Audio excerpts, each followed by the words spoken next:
always say you coach off the puck. Is there anything you focused on your specific messaging to get that game as connected coming out of your zone as it's been?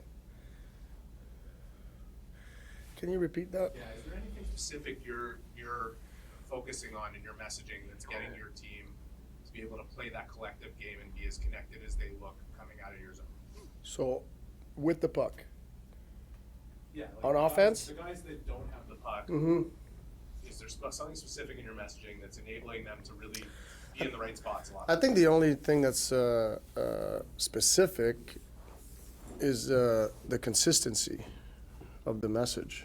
You know, we talk about the play off the puck all the time, you know, and we don't know what the guy with the puck is going to do every time, but he's got great options. And now it's for him to know ABC, right? But I think it's the consistent message and all the examples we show. There's not one way to break the puck out, but there's one way to be positioned collectively to raise our percentages, to execute. Does that make sense? Yes. When you look at Mike and Noah and how effective they are as a pairing, what's enabled them to suppress so many chances, not only in the neutral zone, but the first play in the defensive zone? They both rank quite highly in those categories. Well, I think we, as a group, I think we set the table better for that, so they can anticipate better. And both players are going to do it differently. You know, the way Matty kills play is not necessarily the same way the way Dauber kills play. They have different assets, but, you know, they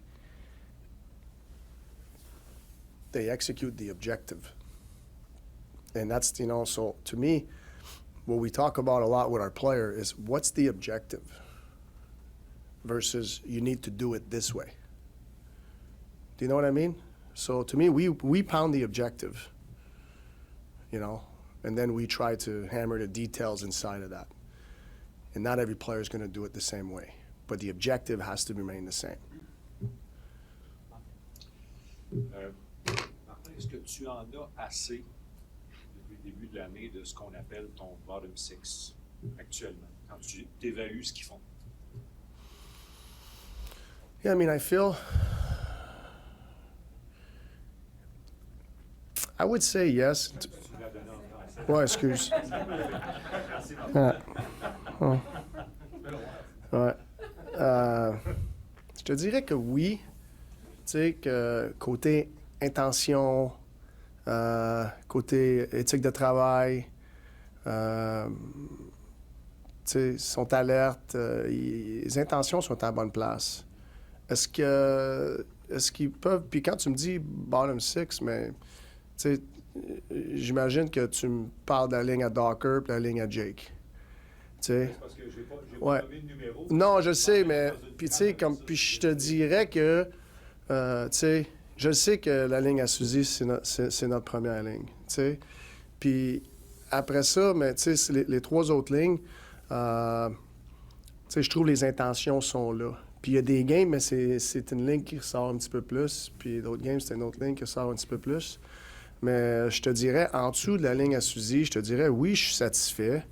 Mais, tu sais, on peut-tu aller chercher plus de constance? On peut-tu, avec les trois autres lignes? Tu sais, c'est sûr qu'on peut, tu sais. L'équation facile, c'est une équipe jeune, ils ne savent pas encore tout à fait gérer les moments où ils sont en avant. C'est peut-être trop facile, ça. Est-ce que pour toi, il y a beaucoup plus que ça? C'est-à-dire un club qui apprend à avoir le lead? Bien, faut que tu fasses attention. Parce que je trouve qu'on a bien géré le dernier match. Tu sais, puis on a un petit peu de malchance. On aurait pu mener 4-0, là.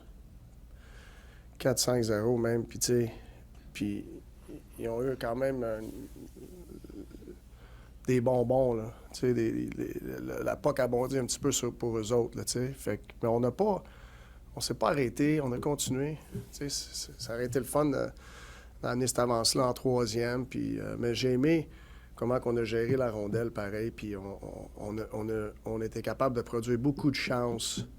Même quand on n'a pas arrêté de jouer là, à 2-0. On a géré la rondelle. Puis c'est plate en troisième. On n'est pas rentré en troisième pour essayer de gérer un match. C'était égal. Fait qu'on a continué. Puis on est allé chercher cette game-là.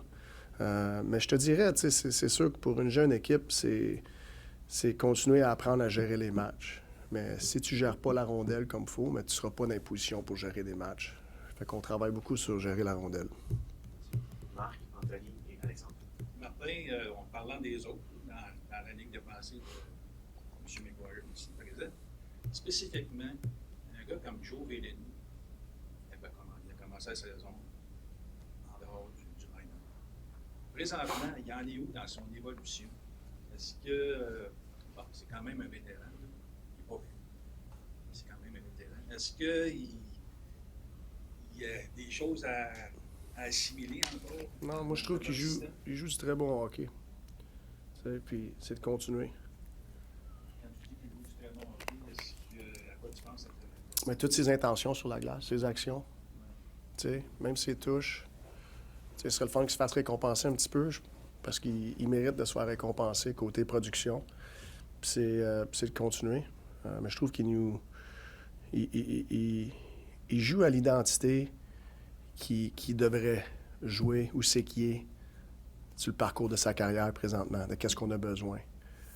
Fait que je trouve qu'il gère bien la rondelle. Son risque, sa calculation de son risque, il est à bonne place. Il a des très bonnes intentions. Il rentre dans le tas à la dernière game pour protéger. C'est un joueur qui mérite de produire. Mais c'est de continuer qu'est-ce qu'il fait. Quand tu l'as vu dropper justement l'autre soir, qu'est-ce qui t'est passé? Ben je sais, c'est pas vraiment quelque chose qu'il fait, mais ouais, mais je respecte ça beaucoup. Bonjour. Toujours avec des gars qui bloquaient pas mal de lancers. Brett Clark, Dan Girardi, c'est des gars qui sacrifiaient beaucoup pour les équipes dans lesquelles tu jouais. Un gars comme Alex Carrier, présentement, s'il poursuit le rythme, il va se classer parmi les meilleurs de l'histoire des Canadiens. Quel genre d'énergie, en tant que joueur, mais aussi en tant que coach, amène à une équipe des gars comme ça? C'est contagieux. C'est un guerrier. C'est contagieux, ça. Comment qu'il joue. Puis c'est dur de ne pas admirer comment il se présente. Il va faire tout pour aider l'équipe. Alexandre. Monsieur Martin. Newhook, tu te fais confier un rôle un peu plus défensif quand il arrive ici, dans la mesure où tu décides de le placer en désavantage numérique. Puis, ironiquement, c'est son meilleur début de saison à l'attaque aussi en même temps. Est-ce que tu vois là un lien? Est-ce que le rôle qui a en désavantage numérique l'aide dans sa game à 5 contre 5? Si oui, comment? Puis comment t'expliques son succès? Mais je pense qu'il a pris ça en main. Je pense que nous, il y a une belle évolution côté de sa game. C'est un joueur qui s'est fait repêcher pour son patin, ses prouesses offensives. Mais je pense qu'il a compris comment il va grandir comme joueur. C'est pas à patiner plus vite. C'est pas à améliorer son lancer. C'est améliorer ses intentions de jouer la game. Puis la game, elle demande de jouer défensif souvent durant le match. La game est jouée sans la rondelle. Fait que je trouve que ses intentions ils ont augmenté tellement que c'est un joueur plus complet. Puis quand tu es un joueur plus complet, mais habituellement, la game te récompense. Est-ce que c'est le genre de conversation que tu peux avoir avec lui en disant, on te donne ce rôle-là, mais justement, peut-être que ça va élargir. Mais c'est ça. Comme entraîneur, tu as toujours essayé de convaincre tes joueurs. Puis quand tu as ce résultat, l'autre bord de ça, mais c'est facile à convaincre. On termine avec Marc-Antoine, Jean-François, Dave aussi. Salut Martin. Bonjour. Poursuivre dans la veine de Newhook, essayer de le convaincre. Est-ce que le fait que Cole Caulfield a tellement eu une progression dans son jeu d'ensemble, puis devient une belle illustration que de la bonne défense se traduit en bonne offensive. Ça devient, pour un gars comme York, mais pour tout le reste de ton équipe, de regarder, là, est-ce que, à quel point tu peux utiliser Ouais, ça? c'est plus facile à vendre. Tu sais, quand tu as eu du succès à vendre de quoi, c'est plus facile à vendre. Tu sais, mais tu sais, comme. Puis. Cole et Nui, tu sais, beaucoup de similarités. Similitudes. Similitudes dans un sens que c'est deux joueurs qui sont en train nationale pour être repêchés haut pour leur offensive. Puis là, mais, tu sais, Cole, il a peut-être plus un rôle offensif que Nui, mais je l'ai convaincu à 5 contre 5 comment jouer la game. Puis là, mais Nui, mais j'y ai enlevé un petit peu son côté offensif. Puis c'est pas tous les joueurs qui acceptent ça. Tu sais? Fait que moi, je lève mon chapeau parce qu'en partant, j'ai dit Nui, tu joueras pas sur le powerplay. Tu vas jouer en désavantage. Puis c'est pas chaque joueur qui serait super heureux avec ça puis qui irait à la tâche, tu sais. Mais il bénéficie de ça beaucoup. Là. Puis là, on a des circonstances où il se retrouve sur le powerplay. Tu sais, mais là, il est capable de tuer. Fait que tu as plus de choses dans ton coffre d'outils. Là. Tu sais, fait que. Puis ça, c'est. Ben, je sais que Nui est capable de jouer sur un powerplay. Puis là, ben, il est après me prouver qu'il est capable de jouer sur un piqué puis faire une bonne job. Tu sais, fait que ça, c'est comme entraîneur, moi, j'aime ça donner des rôles à tout le monde. Tu sais, mais des fois, tu sais, si tu enlèves un petit rôle à quelqu'un qui toute sa vie a été dans ce rôle-là, c'est pas tous les joueurs qui acceptent. Fait que moi, je lève mon chapeau à Nui, puis tu sais, ça l'aide sa game, mais ça l'aide notre équipe aussi. Fait que, non, je suis bien content.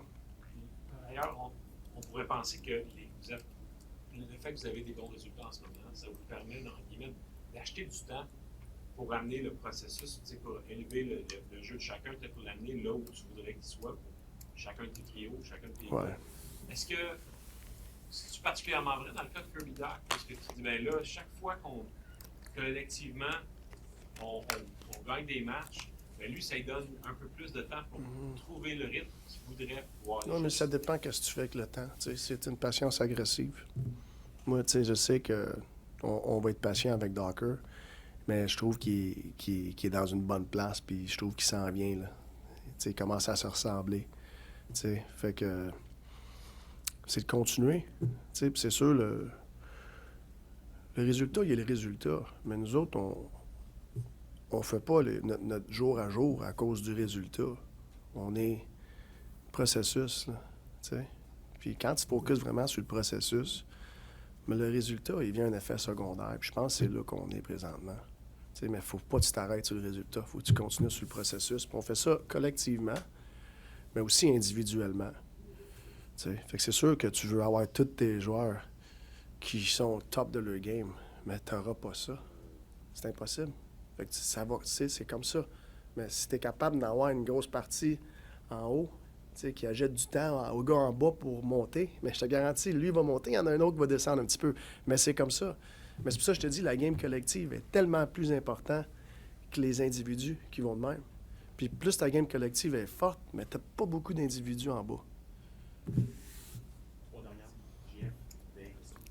Martin Zachary Bolduc, le jeu robuste, une carte qu'il possède quand même au Pardon? dernier match. Zachary Bolduc, Ouais. sur le plan de la robustesse, il est capable d'en Ouais. amener. On l'a vu au dernier match, première période contre les Sens, il était de pas mal toutes les actions.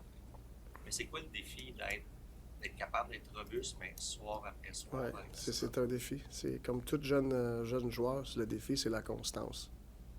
Tu sais? Puis plus tu vieillis dans la ligue, plus ta constance, elle s'en vient. C'est comment qu'on peut les amener là le plus vite possible. Tu sais? Puis ça part avec l'individu. Tu sais, on sait que ça, c'est une grosse partie de sa game. Fait que faut qu'on soit demandant, mais il faut que lui-ci soit demandant envers lui-même. Puis je pense que ça s'en vient. On parle de constance. Ce matin, tu as fait un petit changement, tu as amené Gallagher avec Dak, Bolduc. C'est un trio qu'on avait vu en début de saison. Est-ce que justement Dak, Bolduc peuvent profiter de l'expérience d'un Gallagher? C'est sûr. Tu sais, je pense que cette ligne-là, elle nous a donné du c'est quand même du bon hockey au début. Puis quand Docker il a manqué des matchs, mais là, j'étais allé à une autre place. Puis là, mais tu sais, comme entraîneur, tu prends des décisions, tu files ton gut, tout. Puis c'est ça que j'ai fait aujourd'hui. Puis c'est pas parce que je punis quelqu'un ou j'ai aucun rapport. C'est juste de voir peut-être on peut-tu aller chercher un petit peu plus d'offensive de ces deux trios-là si on fait ce move-là. Je sais pas. On va voir. Martin, un match c'est fluide, c'est pas linéaire. On parlait tantôt des avances puis de jouer avec l'avance. Vous avez perdu 5 avances en troisième période. Est-ce que c'est quelque chose qui te préoccupe et est-ce que ça fait partie du processus normal d'apprendre à jouer avec l'avance? Si ça me préoccupe, qu'est-ce que tu veux dire par là? De perdre des avances en troisième période. Si ça m'achale, Ouais, ça te dérange. ben j'aimerais mieux pas. Tu sais? Mais je peux pas dire que ça m'achale. Parce que les intentions sont là, puis on va continuer à apprendre. Tu sais, je vois pas ça comme... Tu sais, je te dis pas que ça m'achale parce que je suis pas le gars qui regarde ça négativement. Tu sais, parce que ça nous a montré de quoi pas faire. Tu sais ce que je veux dire? Fait qu'au lieu de prendre ça négativement, on a des réponses. Les réponses, c'est on peut pas faire ça. C'est une occasion d'apprentissage. Exactement. Tu sais, puis on aurait pu échapper ces matchs-là. Puis ça aurait-tu été fâché? Je veux pas dire que j'aurais été fâché. Ça nous donne des réponses de comment pas le faire. Tu sais, puis c'est ça que tu fais quand t'es focusé sur le processus. Au lieu de juste être en maudit parce que t'as pas eu le résultat. Fait que c'est sûr, quand tu vas chercher le résultat pareil, c'est le scénario meilleur pour l'entraîneur. Tu as le résultat, puis tu as l'apprentissage. Marty, fighting's become less a part of the game. There's maybe 2 or 3 guys left in the league over there, just mainly because they can fight. You got Jaka, you got Struble, you got Anderson, 3 guys who can fight, but 3 guys who can also play. Just how important is that in today's NHL? Yeah, I think the days of the guys just being on the bench and in case, I think those days are over, personally. But you still need, those guys, but they got to be able to play, and we have that. There's fans who wish fighting was taken out of the game. What do you say to people who think that way? I think you still need a little bit of policing out there, a little bit. I think the stage fighting, I'm okay with that being out of the game because historically you have the 2 tough guys and they're gonna get their fight early and probably play 5-6 minutes. I think I'm okay with that being out of the game, but like to have that's still part of the game. I think it keeps guys honest. Merci.